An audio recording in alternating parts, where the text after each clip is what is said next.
సంఘటన జరిగి వారం రోజులు అవుతుంది, అందరికీ తెలుసు. అసలు బయటికి రావడానికే 2 రోజులు ఆలస్యం చేశారు, రానివ్వకుండా ఆపేశారు. ఆపింది ఎవరు? ఎందుకు బయటికి రానివ్వలేదు? జరిగిన తర్వాత వైఎస్ఆర్ కాంగ్రెస్ పార్టీ నాయకులు వెళ్లి అప్పుడు ఇలా జరిగింది అనే విషయం బయటికి తీసుకొస్తే కానీ ఒక రాష్ట్రంలో ఆడపిల్లకి జరిగిన అన్యాయం బయటికి రాదా? ఎవరు మాట్లాడరు దాని గురించి. విద్యకి వైద్యానికి చంద్రబాబు నాయుడు గారు ఎంత మర్యాద ఇస్తారో ఈ విషయంలో మరొకసారి రుజువైంది. నిజంగా ఒక డాక్టర్ అవ్వాలంటే ఈ రోజున ఎంత కష్టమండి. ఆయన రక్తాన్ని చెమటగా మార్చి కోట్లలో ఖర్చు పెట్టి వాళ్ళ అమ్మాయిని, వాళ్ళ కుటుంబంలో మొట్టమొదటి డాక్టర్ ఈ అమ్మాయి.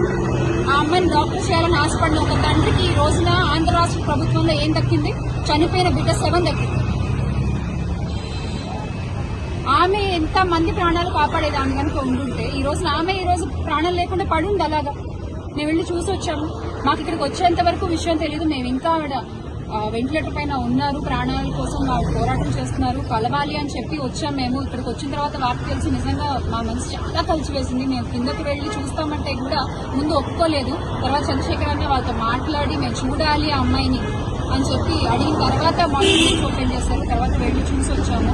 ఆ అమ్మాయిని అలా చూస్తే నిజంగా బాధేసిందండి. ఈ రోజున రాష్ట్రంలో వైద్య కళాశాలలు ప్రైవేట్ పరం చేస్తున్నారు, విద్యని ప్రజలకు అందకుండా దూరం చేస్తున్నారు. ఏదో కష్టపడి లక్షలు కట్టుకుని ఎంబీబీఎస్ చదివి డాక్టర్ అవ్వాలన్న ఒక సామాన్యురాలి కళని వీళ్ళు విచ్చలవిడిగా అమ్మేటువంటి మద్యం వల్ల అలాంటి కళలు కూడా చిదిరిపోతున్నాయి. ఈ ఒక్క ఇక్కడే కాదు, ఇదే రాజమండ్రిలో మీకు గుర్తుంటే కనుక 2 నెలల క్రితం అంజలి అనే అమ్మాయి ఘటన కూడా ఇక్కడ మనం గుర్తు చేసుకోవాలి. అక్కడ కూడా ఆ అమ్మాయి ఫార్మసీ ఉంటే ఆ అమ్మాయి కూడా ఇలాగే అన్యాయం జరిగింది. అప్పుడు కూడా వెనకేసుకొచ్చింది ఇదే కూటమి ప్రభుత్వం. అప్పుడు కూడా ముందుండి పోరాడింది ఇదే వైఎస్ఆర్ కాంగ్రెస్ పార్టీ ప్రభుత్వం. ఈ రోజు కూడా అదే రాజమండ్రిలో మళ్లీ అదే మెడికో విద్యార్థికి జరిగినటువంటి అన్యాయాన్ని వాళ్ళ కుటుంబానికి న్యాయం జరిగే విధంగా ఈ కష్ట సమయంలో వారికి అండగా ఉంటూ జగన్మోహన్ రెడ్డి గారు స్పందించడం జరిగింది.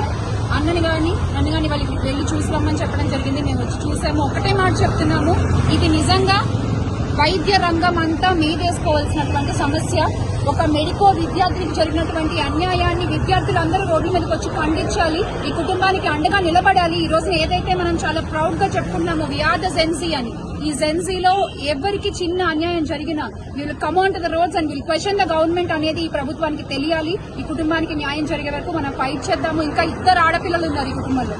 ఆ 2 ఆడపిల్లలకి వారికి ఏం కావాలో వారికి అర్హతకు తగినట్టుగా ఒక ఉద్యోగం అవ్వచ్చు, ఏదైనా ప్రస్తుత గవర్నమెంట్ లో ఏర్పాటు చేస్తారా, మరి కుటుంబాన్ని ఎలా ప్రస్తుత గవర్నమెంట్ ఆదుకుంటుంది అనే విషయం మీద వాళ్ళకి కావాల్సినట్టుగా మనం చేసే ప్రయత్నాన్ని ప్రారంభిద్దాము.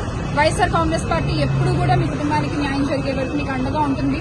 మీ అన్న నెంబర్ ఇవ్వడం జరిగింది ఈ కుటుంబానికి. మీకు ఏ అవసరం ఉన్నా, ఏ సమస్య అనిపించినా ఒక్క ఫోన్ కాల్ అమ్మ అన్న మీకు అవైలబుల్ గా ఉంటారు. అలాగే అన్న చెప్పినట్టుగా చంద్రశేఖర్ చెప్పినట్టుగా మనం వెళ్ళి జగనన్నను కూడా కలిసే ప్రయత్నం చేద్దాము.